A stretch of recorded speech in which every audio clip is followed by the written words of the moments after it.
Hello అందరికీ welcome to Shannu lakhs. ఈరోజు వచ్చేసి మీకు మష్రూమ్ కర్రీ అయితే చూపిస్తున్నాను రెసిపీ. ముందుగా మసాలా అయితే ప్రిపేర్ చేసుకుందాం. 4-5 ఎండుమిర్చి, మిరియాల పొడి వేసుకొని మిక్సీ పట్టేసుకున్నాను. అందులోనే 2 టేబుల్ స్పూన్ల ధనియాల పొడి, 1/2 టేబుల్ స్పూన్ పసుపు, ఎర్రగడ్డ, తెల్లగడ్డ, అలాగే కొత్తిమీర వేసుకొని మెత్తగా పేస్ట్ లాగా అయితే మిక్సీ పట్టేసుకొని కొద్దిగా వాటర్ అయితే వేసేసుకొనేసి పేస్ట్ అంతా పక్కన పెట్టేసుకొని మసాలా ఒక ప్యాన్ తీసుకొని అందులో కొద్దిగా ఆయిల్, ఆవాలు, ఆనియన్, కరివేపాకు, అలాగే ఒక ఎండుమిర్చి వేసేసుకొని ఫ్రై చేసేసుకోవాలి. ఇది బాగా ఫ్రై అయిపోయిన తర్వాత గోల్డెన్ కలర్లో వచ్చిన తర్వాత మసాలా ముందుగా ప్రిపేర్ చేసి పెట్టుకున్నాం కదా, ఆ మసాలా అందులో వేసేసుకోవాలి. ఈ టైంలోనే టేస్ట్కి తగినట్టు ఉప్పు అయితే వేసుకోవాలి. ఉప్పు వేసేసుకొనేసి కాసేపు అయితే ఉడకనివ్వాలి. ఇది బాగా ఉడికేటప్పుడు ముందుగా మష్రూమ్స్ అయితే క్లీన్ చేసి పెట్టుకోవాలి.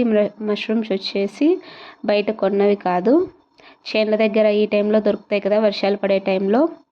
ఇవైతే అవి చేనుల దగ్గర ఉండేటివి. వీటిని బాగా క్లీన్ చేసేసుకొని మన్ను అందుకుంటుంది కదా, ఎక్కువగా నీట్గా అయితే క్లీన్ చేసేసుకోవాలి. క్లీన్ చేసేసుకొని ఇది బాగా మసాలా ఉడుకుతున్నప్పుడు అందులో అయితే వేసుకోవాలి. ఇలా వేసేసుకొనేసి ఒక 10 to 15 minutes బాయిల్ అయితే సరిపోతుంది. టేస్ట్ చాలా బాగుంటుంది. ఇలా చేసుకొని ఒకసారి ట్రై చేయండి. టేస్ట్ మాత్రం చాలా బాగుంటుంది. మీకు కూడా చాలా బాగా నచ్చుతుంది. చాలా సింపుల్గా కూడా అయిపోతుంది ఇలా చేసుకుంటే. ఇందులో బాయిల్ అయ్యేటప్పుడు ఎక్కువ వాటర్ అయితే పోయకూడదు. ఎక్కువ వాటర్ పోస్తే మళ్ళీ నీళ్ళు అయిపోతే టేస్ట్ బాగుండదు. ఇలా కొద్దిగా ఉడికేసరికి కొంచెం గట్టిగా అయిపోతుంది.